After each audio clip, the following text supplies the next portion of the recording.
ഈശോമിശിഹായ്ക്ക് സ്തുതിയായിരിക്കട്ടെ. പ്രിയ സഹോദര സഹോദരി, നിനക്ക് നല്ല ഒരു ദിവസം നേരുക. ഈ ഈശോയുടെ നിറസാന്നിധ്യം നിന്റെ ജീവിതത്തിലേക്ക്, നിന്റെ കുടുംബത്തിലേക്ക് കടന്നു വരട്ടെ എന്ന് ആശംസിക്കുക. നിന്റെ ഇന്നത്തെ പ്രാർത്ഥനകൾ ഈശോ നിനക്ക് സാധിച്ചു തരട്ടെ. ഈശോയുടെ പരസ്യ ജീവിത കാലഘട്ടത്തിൽ ഈശോയ്ക്ക് ഭയങ്കര ഡിമാൻഡ്. ഒത്തിരി ആളുകൾ ഈശോയെക്കുറിച്ച് കേട്ടറിഞ്ഞ് ഈശോയുടെ അടുത്തേക്ക് വരിക. അവർക്കൊക്കെ ഈശോ വചനം കൊടുക്കുന്നു, സൗഖ്യം കൊടുക്കുന്നു, വിടുതൽ കൊടുക്കുന്നു. ജനക്കൂട്ടം ഇങ്ങനെ ഈശോയുടെ അടുത്തേക്ക് വരുമ്പോൾ ഈശോയ്ക്ക് അവരോട് തോന്നുന്നത് അനുകമ്പയാണ്. അനുകമ്പ എന്ന് പറഞ്ഞാൽ എന്താ? അവരുടെ ജീവിതത്തിൻ്റെ അവസ്ഥകൾ കണ്ടിട്ട് അവരുടെ നേരെ ഹൃദയം ഉയരുന്ന ഒരവസ്ഥ. വിശുദ്ധ മർക്കോസിന് സുവിശേഷം 6-ാം അധ്യായം 34-ാം തിരുവചനം ഇങ്ങനെ പറയുക: അവൻ കരയ്ക്കിറങ്ങിയപ്പോൾ വലിയ ഒരു ജനക്കൂട്ടത്തെ കണ്ടു.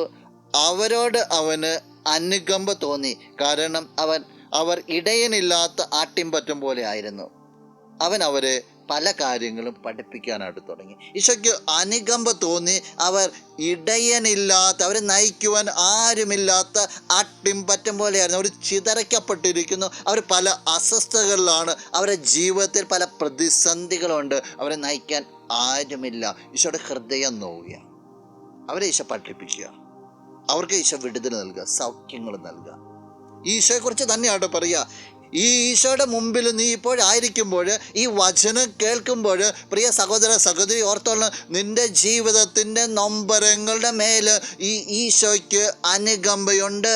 അവൻ ഇടപെട്ടിരിക്കും. നീ ഈ പ്രഭാതത്തിനൊന്ന് കൊടുത്താൽ മതി. ഒന്ന് കണ്ണുകൾ അടയ്ക്കുക. നിൻ്റെ ദുഃഖങ്ങളൊക്കെ ഈശോയുടെ അല്ലേ, വിഷമങ്ങളാണ്, പ്രതിസന്ധികളാണ്, ഈശോ ഈ പ്രഭാതത്തിൽ നിനക്ക് ഉത്തരം നൽകും. എല്ലാം ഒന്ന് സമർപ്പിക്കുക. നല്ലവനായ കർത്താവേ, ഈ വ്യക്തിയെ സമർപ്പിക്കുകയാണ്. സങ്കടങ്ങളെ സമർപ്പിക്കുക, ജീവിതത്തിൻ്റെ പ്രതിസന്ധികളെ സമർപ്പിക്കുക. ജനക്കൂട്ടത്തോട് അനുകമ്പ തോന്നിയ വ്യക്തിയാണല്ലോ നീ. ഈ വ്യക്തിയോട്, ഈ കുടുംബത്തോട് അനുകമ്പ കാണിക്കുന്ന നിന്റെ നാമത്തിൽ ഈ സങ്കടങ്ങൾക്ക് ഉത്തരം ഉണ്ടാകട്ടെ, പ്രതിസന്ധികൾക്ക് ഉത്തരം കിട്ടട്ടെ, എല്ലാവിധ അനർത്ഥങ്ങളും ഇവരിൽ നിന്ന് മാറ്റപ്പെടട്ടെ. ഈ ദിവസം നിന്റെ നാമത്തിൽ ഇപ്പോഴും എപ്പോഴും എന്നേക്കും. ആമേൻ. ആരാധിച്ചിടാം, കുമ്പിട്ടാരാധിച്ചിടാം.